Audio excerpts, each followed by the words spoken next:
किसी ने खूब कहा है कि अगर भरोसा खुद पे हो तो कुछ भी कर सकते हैं, लेकिन भरोसा अगर श्री कृष्ण पे हो तो कुछ भी हो सकता है। ये कहानी है एक बूढ़ी माँ की। एक बूढ़ी माँ ट्रेन में रो रही होती है। जो लिखते हैं लेखक वो बताते हैं कि जब मैं ट्रेन में एंट्री किया, कहीं जाने के लिए मैं ट्रेन में जब सवार हुआ तो वहाँ पे एक बूढ़ी माँ रो रही थी और वो काफ़ी ज़ोर ज़ोर से रो रही थी। तो हमको ये समझ में आया कि शायद वो बूढ़ी माँ किसी से बिछड़ जाने के वियोग में रो रही है, लेकिन काफ़ी देर हो गया उस बूढ़ी माँ को रोते रोते।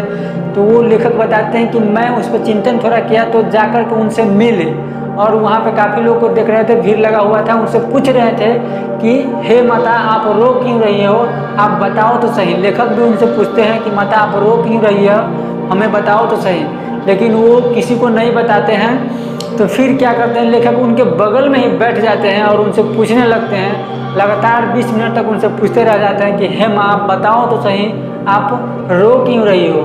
लेकिन वो बूढ़ी माँ फिर भी नहीं बताती है। फिर कुछ देर समय हो जाने के बाद उनसे पूछते रहे लेखक साहब, और तब बताती हैं कि ये थैली लो और तुम खुद ही देख लो। और ये बताने लगती है कि मैं एक वृंदावन श्री कृष्ण के मंदिर में गया था, वहाँ पे काफ़ी भीड़ लगा हुआ था।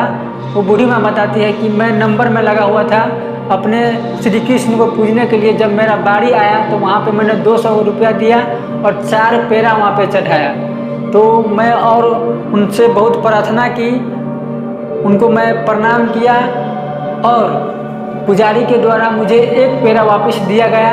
तो मैं उन पुजारियों से बोला कि हे पुजारी आप 1 पेड़ा दिया है, 1 पेड़ा और दीजिए हमें। तो वो पुजारी नहीं देते हैं, तो बोलते हैं कि यहाँ पे भीड़ लग रहा है, आप जाओ जाओ जल्दी जल्दी आगे आगे बढ़ो। लेकिन वहाँ पे बूढ़ी माँ उस पेड़ा 1 पेड़ा जो मिलता है वो पेड़ा भी नहीं लेती है, और बूढ़ी माँ रोते रोते जो मंदिर होता है मंदिर के सीढ़ी पर आकर के रोने लगती है और श्री कृष्ण को ये कोसने लगती है कि हे श्री कृष्ण आपने हम पे ये कैसा दुविधा कर दिया है, आपने हम पे ये कैसा अत्याचार कर दिया है, हमें एक भी आपके प्रसादी खाने का अवसर नहीं है, हमारे पास आपका प्रसाद एक भी नहीं मिला है। तो ये जब वो कोसी रही होती है, यानी जब वहाँ पे रो रही होती है, तो अचानक से एक बच्चा आता है और बच्चा उस बूढ़ी माँ को एक पोलोथीन जो होता है थैला, उस बूढ़ी माँ को थमाती है, कहती है बूढ़ी माँ आप इसे थोड़ा देर रखो, मैं हाथ धो करके आ रहा हूँ। तो वो लड़का चला जाता है हाथ धोने। ये सारा खेला बूढ़ी माँ देख रही होती है। बूढ़ी माँ देखती है कि वो नल के पास गया है हाथ धोने, और कुछ देर हो जाने के बाद भी वो लड़का वापस नहीं आती है, और वो बूढ़ी माँ अचंभित हो जाती है कि ये लड़का आया क्यों नहीं अपना सामान लाने। तो बूढ़ी माँ वहाँ पे जा कर भी देखती है, वहाँ पे कोई नहीं था। तो बूढ़ी माँ आकर के उसको खोलती है तो उसमें 4 पेड़ा था और 200 रुपये का नोट था, और उसमें एक पर्ची था जिसमें लिखा हुआ था कि हे माता आप इन छोटी छोटी बातों पर रूठा न करो, क्योंकि आप जब रूठते हो तो आपके लाडला का दिल दुखी होता है।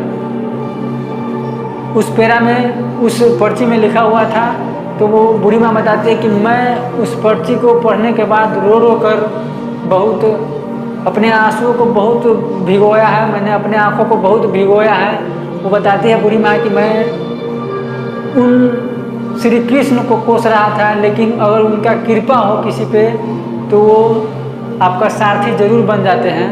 तो इस कहानी से, छोटा सा कहानी से यही सीख मिलती है कि अगर आपने सच्चे मन से भक्ति की है श्री कृष्ण को, सच्चे मन से पूजा है श्री कृष्ण को, तो आप पर वो कृपा ही नहीं बल्कि आपके वो सारथी बन जाते हैं, आपके मित्र बन जाते हैं, आपके हर वो काम में आपका मदद करते हैं। तो लास्ट में यही कहना चाहूँगा कि कमेंट में ज़रूर जय श्री कृष्ण लिखिएगा।